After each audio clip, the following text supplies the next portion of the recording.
नमस्कार, मैं डॉक्टर अमरनाथ शर्मा, सहायक प्राध्यापक समाजशास्त्र, शासकीय नवीन महाविद्यालय, बोरी, जिला दुर्ग, छत्तीसगढ़ में पदस्थ हूँ। मैं आज वीडियो लेक्चर की कड़ी में संदर्भ समूह को लेकर के उपस्थित हूँ। ज्ञात हो कि छत्तीसगढ़ के हेमचंद यादव दुर्ग विश्वविद्यालय दुर्ग की स्नातकोत्तर समाजशास्त्र पाठ्यक्रम में द्वितीय सेमेस्टर के प्रथम प्रश्न पत्र क्लासिकल सोशियोलॉजिकल थिंकर के पंचम यूनिट से संबंधित यह इकाई आपके समक्ष प्रस्तुत है। तो चलिए हम संदर्भ समूह के ऊपर कुछ चर्चा करें। संदर्भ समूह में हम आज संदर्भ समूह की अर्थ, परिभाषा, विशेषता, संदर्भ समूह के प्रकार, संदर्भ समूह पर मटन के विचार और इसके उपरांत एक दृष्टिकोण सामान्य हम देने का प्रयास करें। आए दिन हम यह देखते हैं कि समूह में मनुष्य भी रहते हैं,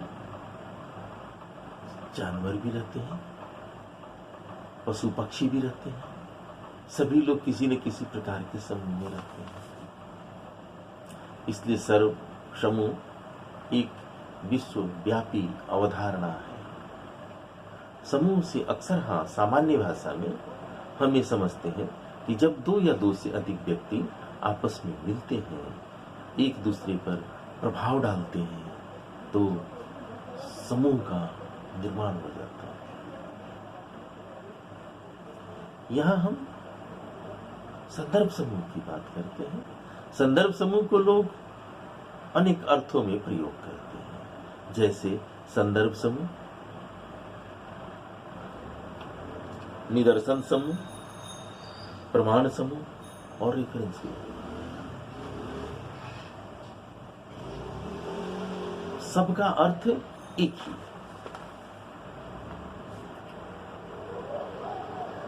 है। एक समूह का व्यक्ति दूसरे समूह के आदर्श, प्रतिमान, गुण, मूल्यों को वह देखता है। देखने के पश्चात उसे वो गुण अच्छा लगता है और उसे वो स्वीकार करना चाहता है। तब ऐसी स्थिति में जिसके गुण वह लेना चाहता है वह संदर्भ हुआ। तो हमें देखें कि कहीं व्यक्ति संदर्भ के रूप में होता है, कहीं समूह संदर्भ के रूप में होता है।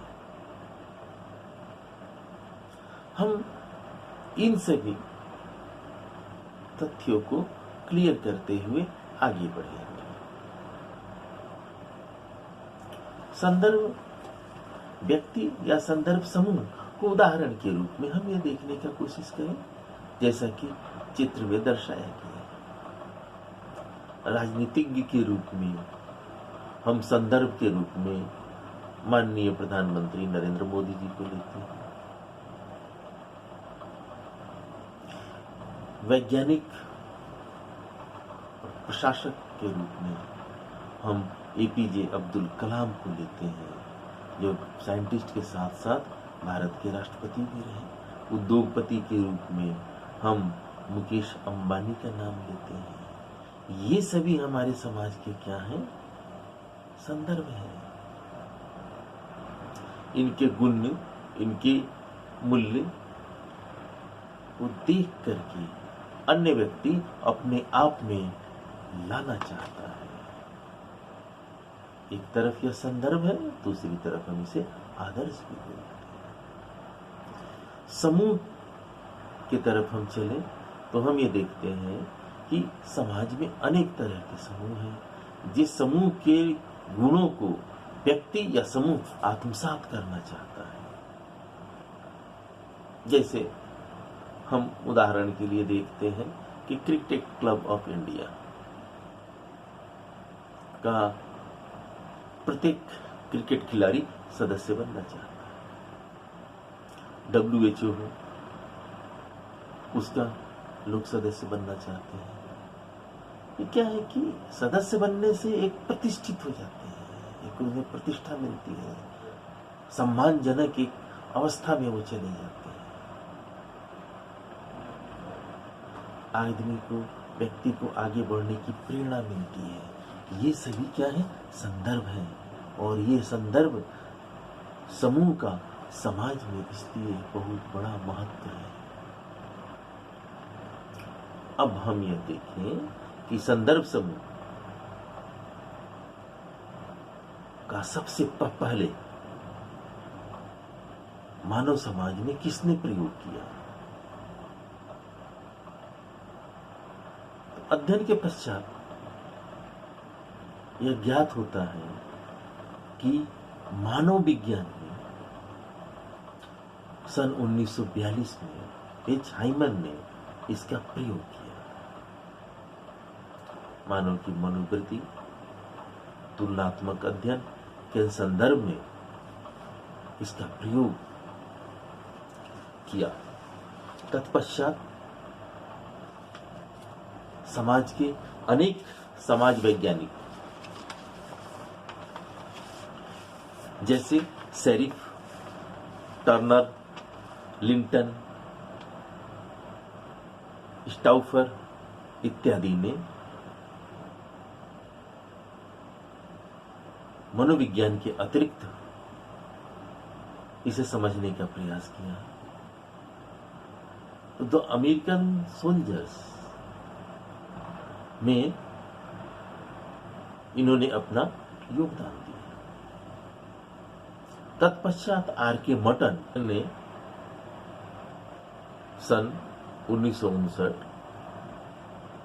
1959 में social status and social structure की रचना की, और वहां इन्होंने संदर्भ समूह के बारे में समझा, और वहीं मनोविज्ञान के अतिरिक्त समाज विज्ञान में भी संदर्भ समूह का प्रयोग किया जाने लगा। मटन ने संदर्भ समूह के संदर्भ में यह बताने का प्रयास किया कि संदर्भ समूह है क्या, संदर्भ समूह को हम किस रूप में समाज विज्ञान या समाज शास्त्र में ले सकते हैं। इसके लिए उन्होंने अपने अध्ययन के पश्चात जो निष्कर्ष निकाले, और निष्कर्ष के बाद जो उन्होंने संदर्भ समूह की जो परिभाषा थी उसमें यह बताया कि एक समूह या वर्ग में रहते हुए व्यक्ति, एक समूह या वर्ग में रहते हुए किसी दूसरे समूह में रहने वाले की अभिलाषा और इच्छा ही संदर्भ समूह कहलाता है। संदर्भ समूह को समझने के लिए परिभाषा के संदर्भ में हम अनेक विद्वानों द्वारा दी गई उक्तियों को देखने की कोशिश करेंगे। जैसे सेरिफ एंड सेरिफ ने बताया है कि संदर्भ समूह के समूह वे हैं जिनसे व्यक्ति अपने समूह के एक अंग के रूप में संबंधित रहता है, अथवा मनोवैज्ञानिक रूप से संबंधित होने की आकांक्षा करता है। रोज की बोलचाल में संदर्भ समूह वह है जिसके पास व्यक्ति अपना समीकरण करता है या समीकरण करने की आकांक्षा रखता है। इसी प्रकार ओटो क्लाइनबर्ग ने बताया है कि हम अक्सर अपने व्यवहारों, मनोवृत्तियों को एक ऐसे सांचे में डालते हैं उस समूह का नहीं होता जिससे कि हम सदस्य हैं। अर्थात हम अपने व्यवहार, मनोवृत्ति को ऐसे सांचे में डालते हैं जो उस समूह का नहीं होता जिसके हम सदस्य, बल्कि उस समूह का होता है जिसके हम सदस्य नहीं हैं। और वही समूह संदर्भ समूह कहलाता है। डॉक्टर दुबे ने बताया, संदर्भ समूह वह होता है जिसका अस्तित्व प्रायः व्यक्ति के मस्तिष्क में होता है और जिसके नियमों, व्यवहार, प्रतिमानों, मनोवृत्तियों, आदर्शों तथा मूल्यों को वह व्यक्ति आधार मानकर अपने आचरण में या व्यवहार में निखारने का प्रयास करता है। हम देखेंगे कि तीनों परिभाषा से क्या निष्कर्ष निकलते हैं। इसके पहले मटन की बात को पुनः एक बार देखने की कोशिश करें। मटन ने बताया, आमतौर पर संदर्भ समूह व्यवहार सिद्धांत का उद्देश्य मूल्यांकन और आलोचना की उन प्रक्रियाओं के निर्धारकों को व्यवस्थित करता है जिनके द्वारा व्यक्ति अन्य व्यक्तियों या समूहों के मूल्यों या आदर्शों को तुलनात्मक संदर्भ के रूप में स्वीकारता है। अतः यहां 4 विद्वानों द्वारा दी गई परिभाषाओं से हम यह बात क्लियर कर सकते हैं कि संदर्भ समूह व्यक्ति या दूसरे के मूल्यों को ग्रहण करने को कहते हैं। संदर्भ समूह दूसरे व्यक्तियों के मूल्यों को ग्रहण करने को कहते हैं। दूसरा, ये दूसरे व्यक्ति तथा समूह दोनों हो सकते हैं, अर्थात दूसरे जो व्यक्ति हो क्या होंगे, व्यक्ति भी हो सकते हैं, समूह भी होते हैं जिनका कि हम अनुकरण करते हैं। और तीसरी बात सामने दृष्टिगोचर होती है कि संदर्भ समूह व्यवहार का तुलनात्मक संदर्भ संचार पर आधारित होता है। तुलनात्मक संदर्भ जो है संचार पर आधारित होता है। ये तो हुई बात कि संदर्भ समूह है क्या, संदर्भ समूह की विशेषताएं क्या है, और इन विशेषताओं के आधार पर ही हम आगे बढ़ेंगे। तो हम परिभाषा के पश्चात विशेषता देखें तो मात्र 2 विशेषताएं समझ में आती हैं अभी तक। पहली कि संदर्भ समूह व्यवहार द्वारा एक व्यक्ति दूसरे समूहों के मूल्यों को ग्रहण करके उसके आचरणों का अनुकरण करता है, दूसरे समूह के गुणों को स्वीकार करता है, स्वीकार करने के बाद उसके आचरणों को ग्रहण करता है। दूसरी, ये पहला विशेषता है। दूसरी विशेषता, संदर्भ समूह का दूसरा प्रमुख लक्षण है कि यह तुलनात्मक अध्ययन को प्रोत्साहन देता है। बिना तुलना का तो हम संदर्भ बना ही नहीं सकते। किसी न किसी प्रकार से हम तुलना करते ही हैं, चाहे हम अपने समूह में करें चाहे दूसरे समूह में तुलना करते हैं। तो इस तरह 2 विशेषताएं हमें संदर्भ समूह के अध्ययन में प्राप्त हुई। अब संदर्भ समूह के प्रकार के बारे में हम चर्चा करें। मटन ने अपनी पुस्तक में जो व्याख्या की है, उस व्याख्या के आधार पर हम इनके प्रकारों की विवेचना करेंगे। संदर्भ समूह के प्रकार के कुछ आधार दिए मटन। पहला आधार इन्होंने बताया है ऐसी स्थिति जिसमें रहने वाले व्यक्ति वस्तुतः सहयोगी। एक स्थिति है जिसमें रहने वाले व्यक्ति सहयोगी है। तो सहयोगी कौन हो सकता है? मित्र हो सकता है। सहयोगी कौन हो सकता है? परिचित हो सकता है। ये दोनों लोग क्या है कि सहयोगी है, तो सहयोगी है तो निसंदेह किसी न किसी प्रकार का ग्रुप का निर्माण करते होंगे। आगे हम देखें दूसरे आधार, तब इसकी चर्चा करेंगे। दूसरी बात जो मटन ने बताया आधार के रूप में, ऐसे व्यक्ति जो सामान्य श्रेणी या सामान्य परिस्थिति से आते हैं। ऐसे व्यक्ति जो सामान्य श्रेणी या सामान्य परिस्थिति से आते हो, वे भी संदर्भ समूह का निर्माण करते हैं और उनको हम अलग श्रेणी में रखते हैं। जैसे कैप्टन और कैप्टन से तुलना, कैप्टन और कैप्टन सामान्य परिस्थिति में, सामान्य पद में है, लेकिन किसी उपलब्धि के कारण एक कैप्टन यथावत रहता है, दूसरा कैप्टन ऊपर उठ जाता है।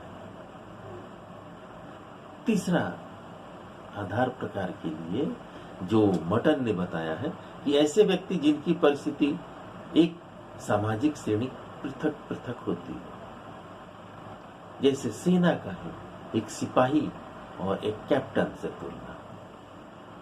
सिपाही की स्थिति अलग है, कैप्टन की स्थिति अलग है, लेकिन दोनों से हम यदि तुलना करते हैं तो इनकी श्रेणी अलग अलग हो जाती है और यहाँ पर एक दूसरे के लोग संदर्भ हो जाते हैं। तो मटन द्वारा प्रकार के लिए दी गई इन 3 आधारों के आधार पर जो हम प्रकार की बात करेंगे वो ये है कि अंतः समूह तथा सदस्यता समूह। पहला प्रकार अंतः समूह और सदस्यता समूह। दूसरा प्रकार बहुल संदर्भ समूह। और बहुल संदर्भ समूह में 2 तरह के समूह समाहित होते हैं, परस्पर विरोधी संदर्भ समूह और परस्पर परिपालन संदर्भ समूह। इसके पश्चात विशिष्ट दूसरे गैर सदस्यता समूह और सकारात्मक एवं नकारात्मक समूह। ये समूह के प्रकारों को हम मटन के विवेचना के संदर्भ में समझने की कोशिश करें। संदर्भ समूह पर मटन के दृष्टिकोण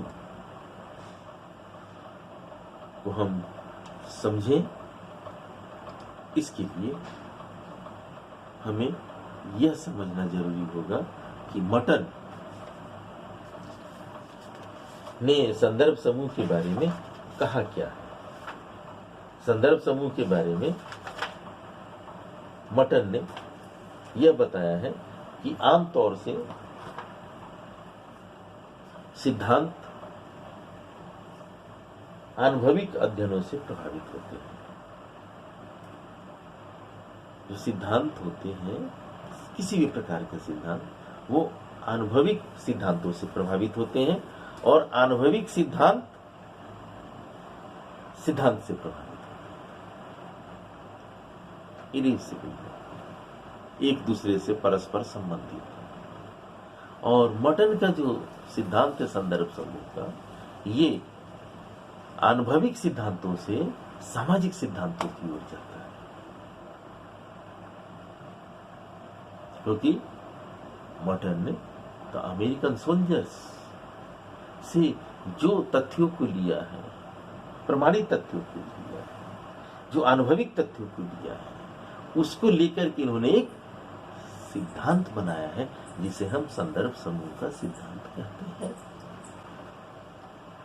आगे बढ़े और यह हम देखें कि उस सिद्धांत में उन्होंने किन किन बातों की विवेचना की। पहली बात है कि अंतः समूह और सदस्यता समूह। संदर्भ समूह के व्याख्यान में इन्होंने पहली बात कही है कि समाज में अनेक तरह के लोग होते हैं और कोई किसी न किसी समूह से भी संबंधित रहते हैं। तो एक प्रकार से जो संबंधित रहते हैं उसको हम कहते हैं अंतः समूह और सदस्यता समूह। यानी समूह के अंदर रहने के बाद तो ये दोनों संदर्भ कैसे हुए, यहां हम यह देखें समझने के लिए कि एक्स और वाई 2 ग्रुप है या 2 व्यक्ति। एक्स नामक व्यक्ति वाई नामक व्यक्ति के मूल्य, आदर्श, गुण, रीति रिवाज को एडॉप्ट करता है या एडॉप्ट करने की आकांक्षा रखता है। उस स्थिति में एक्स के लिए वाई संदर्भ होता है, चाहे वह व्यक्ति के रूप में हो, चाहे वह समूह के रूप में। और यह कारण की उपलब्धि, वाई के पास कुछ ऐसी उपलब्धि आई, एक्स और वाई दोनों बराबर थे, लेकिन कालांतर में वाई के पास कुछ ऐसी उपलब्धि आई जिसके कारण कि वह एक्स का संदर्भ हो गया। इसलिए सदस्यता समूह के अंतर्गत उसको हमने रखा, मटन ने रखा। सेकंड, गैर सदस्यता समूह। यह कोई जरूरी नहीं है कि हम सदस्य अपने समूह में ही रहे, अंतः समूह में ही रहे। हम सदस्य वहां भी हो सकते हैं जिस ग्रुप से हमारा कोई संबंध नहीं है, तो हम कहते हैं गैर सदस्यता समूह। क्यों? क्योंकि गैर वह समूह हमारे साथ नहीं है, वाई हमारे साथ नहीं है, लेकिन हम परोक्ष रूप से उसके गुण और मूल्यों को स्वीकारते हैं। स्वीकारने के पश्चात हम उसी तरह आत्मसात कर लेते हैं। तो हम कहते हैं कि गैर सदस्यता समूह। उसके बाद संदर्भ व्यक्ति और समूह का चुनाव। समाज में दोनों तरह के लोग होते हैं। हम कहते हैं कि व्यक्ति समाज का निर्माण करता है, तो वहां समाज व्यक्ति का निर्माण करता है। दोनों बातें आगे पीछे। बहुत से इस पे अध्ययन हुए हैं। एक तरफ महान फिलोसफर दरस्तु है, दूसरी ओर आधुनिक तुर्कीम है। यहां हम और आगे बढ़ते हुए देखते हैं, जिसकी चर्चा मैंने पहले की है, संदर्भ व्यक्ति और संदर्भ समूह के बारे में, जिसमें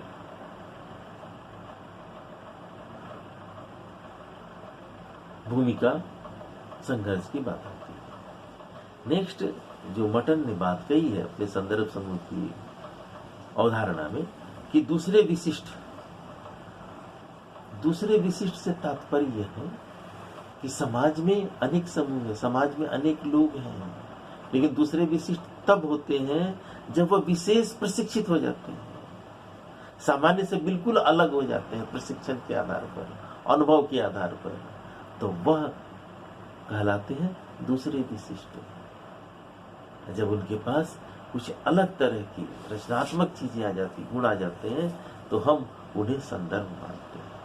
नेक्स्ट सकारात्मक और नकारात्मक संदर्भ समूह। इसे हम 2-3 उदाहरणों से देखेंगे। यदि कोई व्यक्ति किसी विश्वविद्यालय में पढ़ रहा है, कोई छात्र विद्यार्थी, और वह कहता है कि वाई नामक जो विश्वविद्यालय है वह बहुत अच्छा है,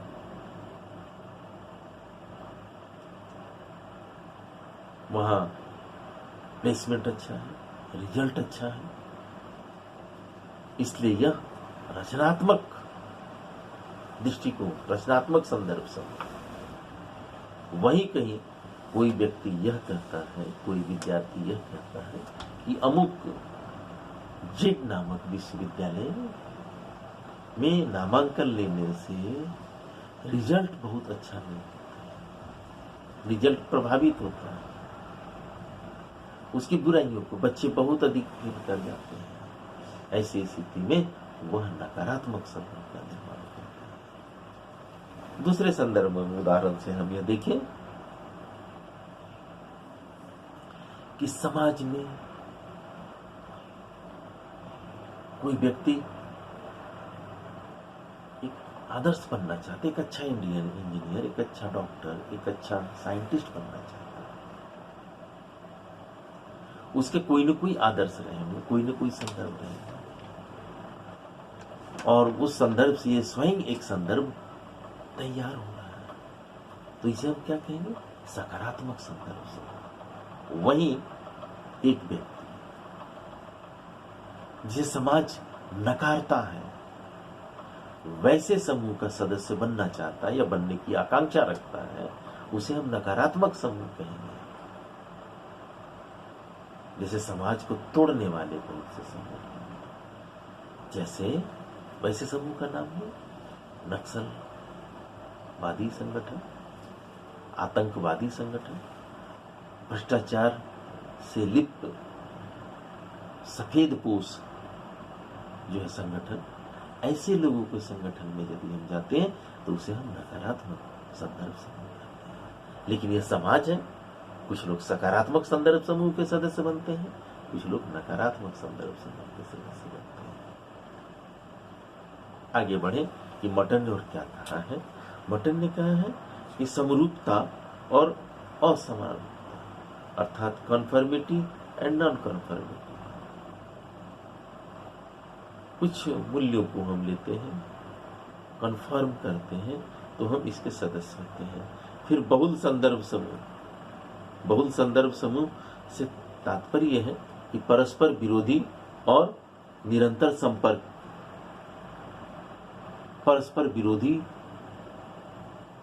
समूह और परस्पर निरंतर संपर्क वाले संदर्भ समूह। ज्ञात हो कि परस्पर विरोधी से तात्पर्य मेरा यह है, मटन से जो समझा गया है कि एक साथ 5 समूह हैं और पांचों एक दूसरे से विपरीत मूल्यों आदर्शों को रखते हैं, तो यहां हम कहेंगे परस्पर विरोधी संदर्भ समूह।